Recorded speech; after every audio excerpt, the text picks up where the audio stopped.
இயேசுவின் நாமத்தினாலே உங்களை எல்லாரையும் வாழ்த்தி வரவேற்கிறேன். இந்த அருமையான காலவெளியிலும் தினமொரு லோக வார்த்தையின் மூலமாக உங்களை பார்ப்பதில் மிகுந்த சந்தோஷம். இன்றைக்கு ஒரு வார்த்தை நான் உங்களுக்கு சொல்லி ஜெபிக்க விரும்புகிறேன். ஒரு ரோமருக்கு என்ன நிருபத்தில் 2ஆம் அதிகாரம் 6ஆம் வசனம். ரோமர் 2:6. தேவன் அவனுடைய கிரியைகளுக்கு தக்கதாய் அவனுக்கு பலன் அளிப்பார். அவனுக்கு கிரியைகளுக்கு தக்கதாய் அவனுக்கு பலன் அளிப்பார். ஏன்னா இந்த அதிகாரத்துல முதல்ல படிக்கும்போது மற்றவர்களை குற்றவாளியாக தீர்க்கிறவனை யாரானாலும் சரி உனக்கு போக்கு சொல்ல. அப்போ அதாவது தன்னுடைய பிழையை பாராமல் மற்றவருடைய பிழையை பார்த்து கொண்டிருக்கிற அப்படிப்பட்டதான ஒரு சபையில அப்படிப்பட்டதான ஒரு குரூப் இருக்கு. ரோமருக்கு நிறுவத்துல ரோமாபுரிக்கு சொல்லும்போது அவர் சொல்றாரு, இந்த காரியங்கள் எப்படி இருக்கிற மற்றவர்களையே பார்க்கிறவர். அப்போ அதனால அவர் ஜெனரலா என்ன சொல்றாரு, தேவன் அவனுடைய கிரியைக்கு. அப்போ நாம் நமக்குள்ளதான் பார்க்கணும், மற்றவங்களுக்கு அவனுக்குள்ள கிரியை எப்படி இருக்குது அதுக்கு தக்க பலனே கிடைப்பார். நல்லது செய்தால் நல்லது வரும், கெட்டது செய்தால் கெட்டது வருங்க, ஒரு ஜெனரலான ஒரு காரியம். அப்போ ஆண்டவர் நிறைய வசனங்களை சொல்லியிருக்கார். நன்மை செய்தால் மேன்மை இல்லையோ பாருங்க, நன்மை செய்கிறவன் தேவனிடத்தில் உண்டாயிருக்கிறான், நன்மை செய்ய படியுங்கள், நிறைய வார்த்தைகள் நிறைய இருக்கு. அப்போ இங்கே வாசிக்கும் போது நம்ம என்ன கிரியை செய்கிறோம் என்பதுதான் அங்க முக்கியம். ஏன்னா அந்த கிரியைக்கு பலனை கொடுக்கிறவர் அவர் தான், வேற யாரும் கிடையாது. நேச்சராகவே பார்க்கும்போது இயற்கையாகவே நம்ம என்ன விதைக்கிறோமோ அதுதான் அறுப்போம். பாருங்க, நீங்க கடலைக்காய் போட்டா கடலைக்காய் கிடைச்சிடும், நெல் விதைச்சோம்னா நெல் நம்ம அறுவடை செய்யும், கோதுமை விதைச்சா கோதுமை, என்னென்ன விதைக்கிறோமோ அதே அறுவடை செய்வோம். அதனாலதான் அவன் பாருங்க கிரியைக்கு தக்க என்ன கிரியை செய்கிறோம். நம் செய்யற கிரியைகள் எப்படிப்பட்டவளாக இருக்கிறது, அதன் கனிகள் அப்படித்தான் இருக்கும். சில சமயத்தில் நம்ம அப்படியே முள்ள விதைச்சிட்டு ஏதாவது பெரிய ஒரு செடியை ஒரு பெரிய ஆசீர்வாதத்தை அறுவடை பண்ணாலும் நடக்காது. எதை விதைக்கிறோமோ அதைத்தான் நடக்கும். அதனாலதான் காயினை பார்த்து ஆண்டவர் சொன்னாரு, காயினே நீ நன்மை செய்யல உனக்கு மேன்மை இல்லையா, நீ நன்மை செய்யதா, அதனாலதான் உன் வாசல் படியில பாவம் படுத்திருக்குது, அதனாலதான் உனக்கு பிரச்சனை, அதனால அவனுடைய காணிக்கை ஏற்றுக்கொள்ள முடியவில்லை.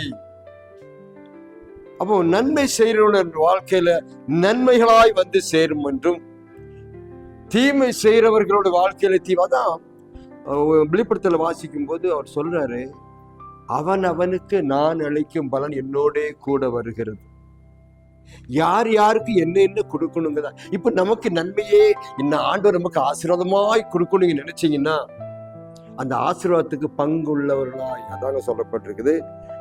கிரியைகள் அவனுடைய கிரியைகளுக்கு தக்கதான். அப்போ அந்த ஆசீர்வாதத்தை பெற்றுக்கொள்ள பங்கு. இந்த கால வேளையில் அருமையான நம்ம அநேக நாட்களாக ஜெபித்து கொண்டு இருக்கிற காரியம் நல்ல முறையில் நடக்கணும்னு நினைச்சிட்டு கொண்டு இருக்கிறோம்.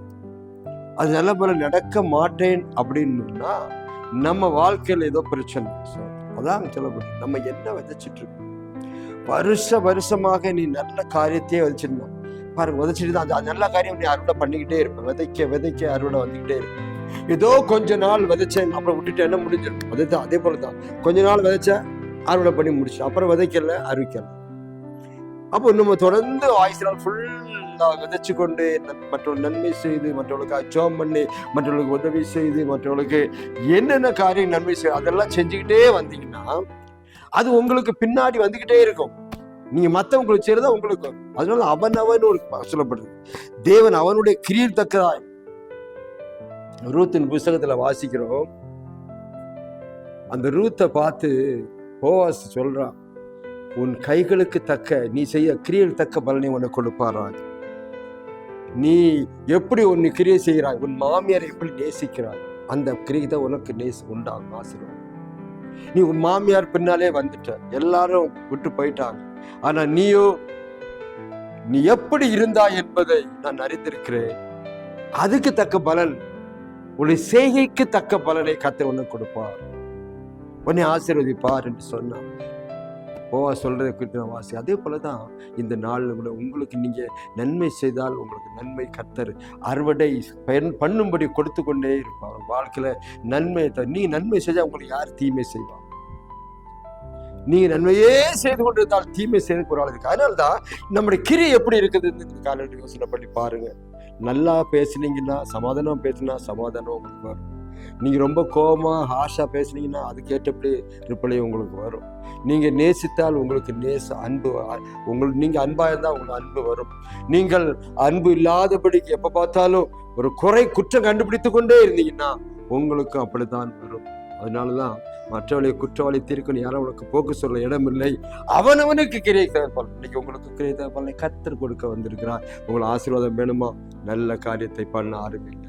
கர்த்தர் நியாயம் செய்கிறவர், வேற எந்த மனுஷனும் யாருக்கும் ஒன்றும் செய்ய முடியாது.